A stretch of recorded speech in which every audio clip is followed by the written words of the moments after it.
विपरीत लिंग, जनानी को मर्दाना देख के वासना हो। उसी तरह से संसार द्वैत है और संसार से परे अद्वैत है। इसीलिए मैं कल कहा था वहां योग नहीं है, योग नीचे में है, योग दो में होता है। भक्ति करने से समाप्त हो जाता है। रघुपति भगति करत कठिनाई, कहत सुगम करने अपार, जान सोई जय मन आई। जो जय कला कुशलता कौशल सुलभ सदा सत्कारे, सफरे संग जल प्रवाह सुर सराय भय गजबारी। उसी में पढ़ो, शोक मोह भय हरस दिवस निशि देश काल तहनाही, तुलसीदास साहिन संशय निर्मूलन है। इसलिए अद्वैत ज्ञान में जो चले जाते हैं उसको काम क्रोध लोभ मोह नहीं सकता। ये ज्ञान कौन बताएगा? जो बताएगा वो गुरु होते हैं। वो गुरु का पूजा कैसे करोगे? तो गुरु पूजे सब देवता का पूजा एक तरफ करो और गुरु का पूजा एक तरफ करो।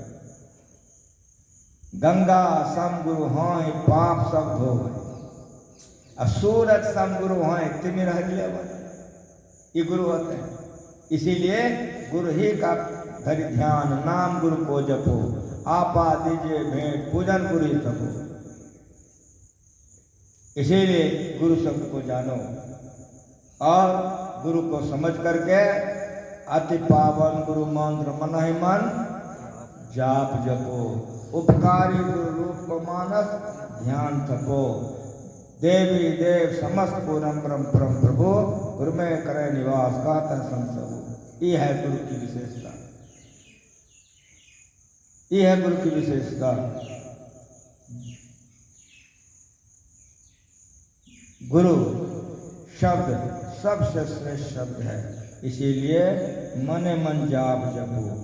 चलते फिरते उठते बैठते, खेत में खमार में परिवार में कारोबार में रोजगार में कहीं हो, हरदम जप करो। तो जपते जपते मन पवित्र हो जाएगा तो योग में आगे उठ जाओगे। रूप आएगा, रूप बनाए बिंदु से, तो बिंदु में योग करो।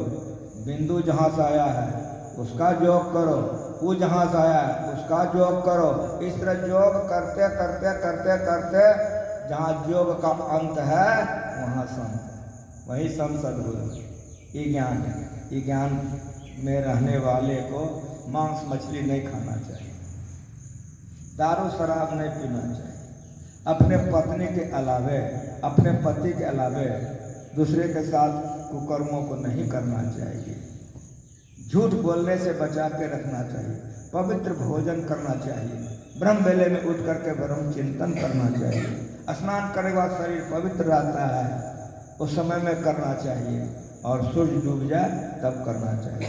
ऐसे लोग धरती पर जब तक रहते हैं, जिधर जाते हैं लोग उसको माला चढ़ाते हैं, फूल चढ़ाते हैं और प्रणाम करते हैं। ऐसे मर जाएंगे तो दुर्गति होगा। इसीलिए जीवन में वो सुख से रहता है, मरने के समय में उसको दुख नहीं होता, और मर करके दुर्गति भी नहीं हो जाता। इसलिए अगर चाहते हो कि जीवन भर हम सुख से रहे, गुरु माँ जी का खूब पूजा ध्यान करो, मरने के समय में दुर्गति नहीं हो, इसलिए जब करते रहो, और मर कर के दुर्गति नहीं जाए, जीवन भर संभल करके रहो। इन शब्दों के साथ वाणी में विराम। आप लोगों को धन्यवाद, योगेश जी को और संजय बाबू को विशेष विशेष धन्यवाद। मैं बहुत प्रसन्न हुआ आप लोगों का दर्शन करके। इस तरह से योग के साथ साथ भक्ति को रखिए तो दोनों जीवन